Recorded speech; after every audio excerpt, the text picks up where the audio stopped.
আজ ভিডিওটা শুরু করছি একটা বৃষ্টি মুখর দিনের সাথে।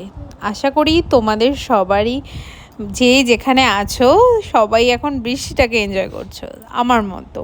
তো তার সাথে সাথে বাবা এনেছিল চিতল মাছ। চিতল মাছের পেটিটা কালকে রান্না করা হয়ে গেছে, মানে পরশু রান্না করা হয়ে গেছে। কালকে করেছিলাম চিতল মাছের মুইঠা, আর ভাবলাম তোমাদের সাথে ভিডিওটা শেয়ার করি। অনেকেই জানো, আমার থেকে আছো অনেকে, আপনারা অনেকেই আছেন যারা আমার থেকে বড়, আবার অনেকেই আছো যারা আমার থেকে ছোট বা আমার মতো।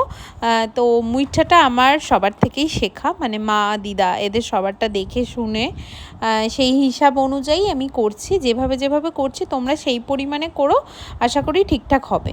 তো এখানে মোটামুটি 400 থেকে 500 গ্রামের মানে চিতল মাছের যে পিঠের অংশটা হয়, যেটা কাটা বেছে যে অংশটা হয়, সেটা একটা আলু দিয়েছি তার মধ্যে।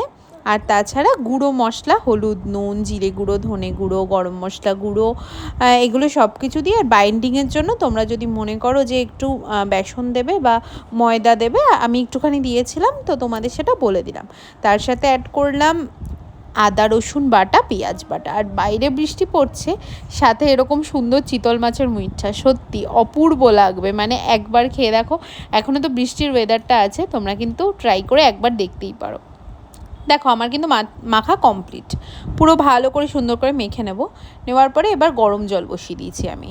গরম জলের মধ্যে তোমরা একটু নুন দিতে পারো। আর এটার নাম মুইঠা হয়েছে কারণ এটা মুটমুট করে বানানো হয়। দেখো আমি বলতে বলতে আমার মুখে আবার জল চলে আসছে। তো এটা একটু নুন দিয়ে দিয়েছিলাম আমি, যাতে ফুটটা তাড়াতাড়ি আসে জলে। তারপরে এরকম মুট করে করে অনেকগুলো মুইঠা আমি সিদ্ধ করে নেব, মানে মাছটা তাহলে সুন্দর সিদ্ধ হয়ে যাবে। এটা কিন্তু একটু ছাড়বে না, তোমরা ভয় পেও না। তো 5 মিনিট বেশ জলটা ফুটে ওঠার পরে এইভাবে আমি নামিয়ে রেখে দেবো। এবার ভালো করে তেল গরম করে নেব কড়াইতে।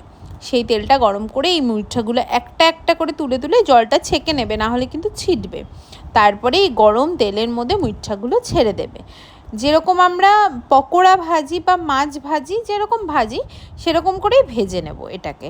আর এটাকে নুন হলুদ কিচ্ছু মাখাতে হবে না, কারণ আমি তো অলরেডি নুন হলুদ দিয়ে মাখিয়ে ওটাকে জলে সিদ্ধ করে নিয়েছি, ঠিক আছে। তারপরে ওটা সুন্দর করে এপিট ওপিট করে ভেজে, আর এটা করার জন্য তোমরা পেঁয়াজ রসুন আদা লঙ্কা এটা পেস্টও ব্যবহার করতে পারো।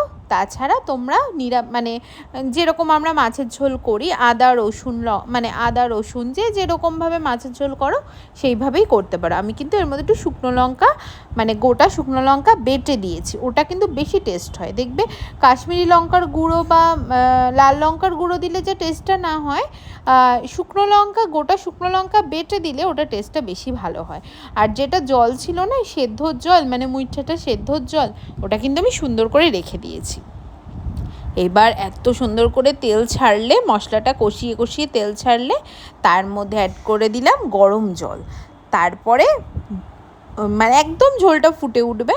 ফুটে ওঠার পরেই আমরা দিয়ে দেবো ওর মধ্যে মুইঠাগুলো আর আলু ভাজাটা আর ওই স্টকটা, মানে মুইঠাটা যেটাতে সিদ্ধ করেছিলাম সেই স্টকটা।